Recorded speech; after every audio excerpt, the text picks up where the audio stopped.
back, dear viewers. As COP29 summit is taking place, many goals need to be achieved as the climate change is taking rapid changes, but we need to tackle all of this. How is this going to be put into action? This is what we're going to know with Dr. Gamal Qalyubi, the Professor of Energy and Petroleum Engineering. Good morning, Dr. Gamal.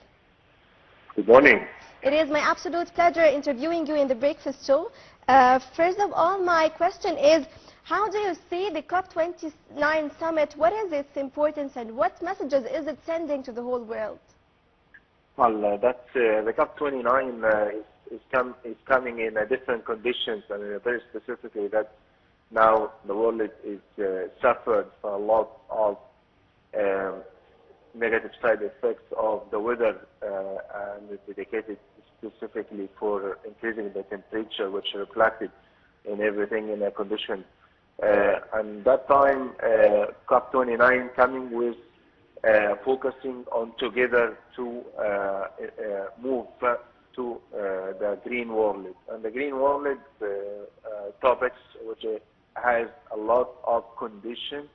One of that main condition is increasing the focusing on sustainable energy and green hydrogen.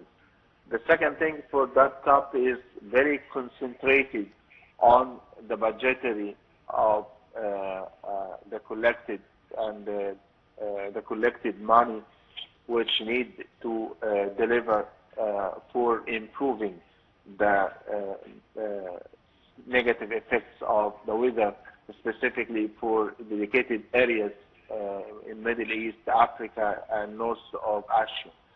So all these three main conditions which are coming up of the base of COP29 and the effectiveness of a lot of negotiation will come up across 198 countries. The main topics is deliver the world to the green energy. Yes, Dr. Gamal, regarding COP29 summit, it was also discussed the carbon emissions and their reduction. Would you please elaborate more? What approaches or moves taken by the countries to achieve this goal? I think that's experimentally the main also topics in the agenda.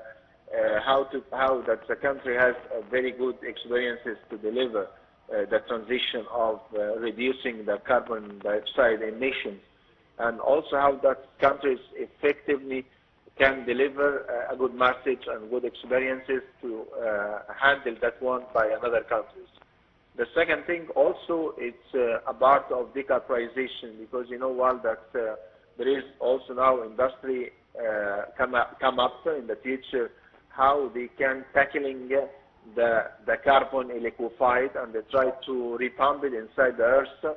That's such of techniques, and the industry is very expensively, but some certain countries in the world now succeed to deal with such experiences of decarbonization.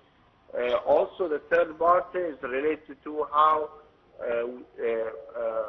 a lot of countries focusing now to reduce green hydrogens in a way that they use it in an economy way and improve their target of energy or green energy in a proper way.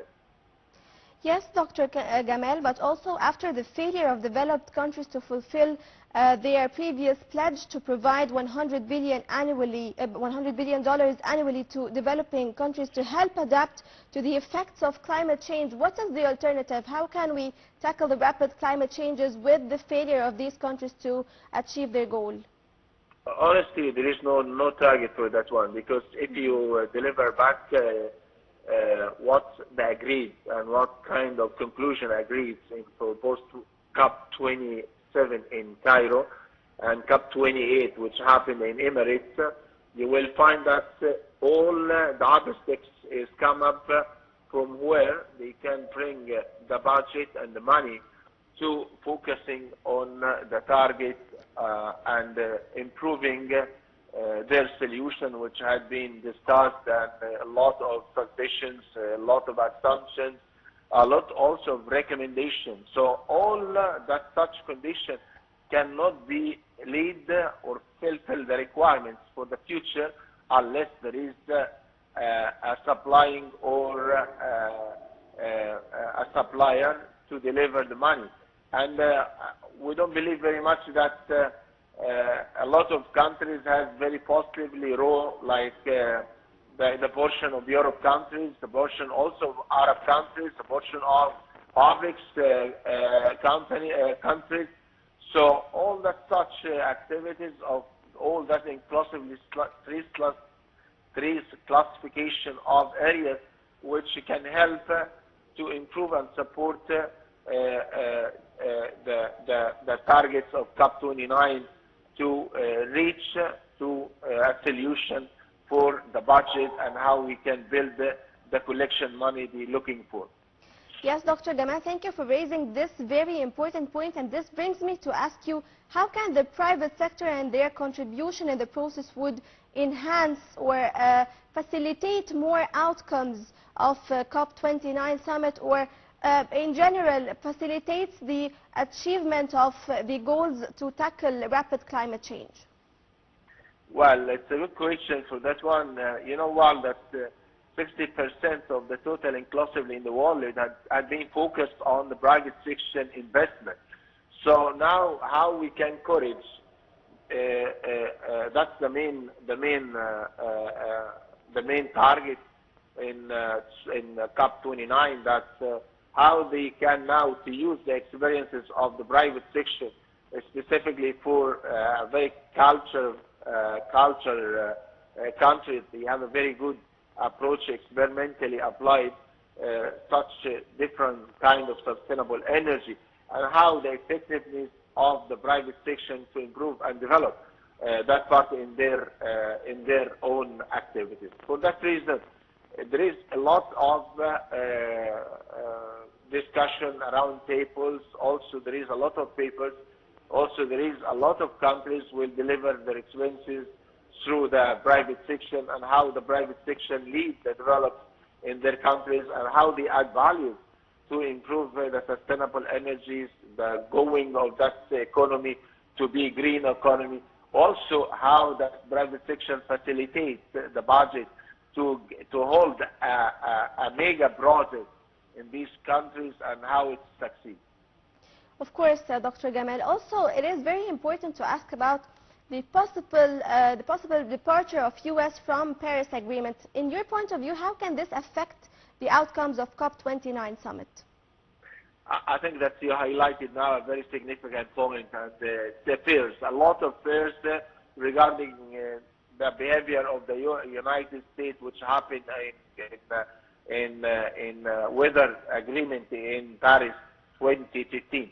I think that the condition may be changed, and I think that the decision now for the world is not specifically the situation of the feedback and reaction of the state in 2015. I think that will be completely different. Completely different because first that the United States itself that suffered from Dr. Gamal, I'm so sorry for this interruption, but now we are watching the events that are taking place in COP29 summit. Thank you so much, Dr. Gamal Qalyubi, the Professor of Energy and Petroleum Engineering, and now we follow the event.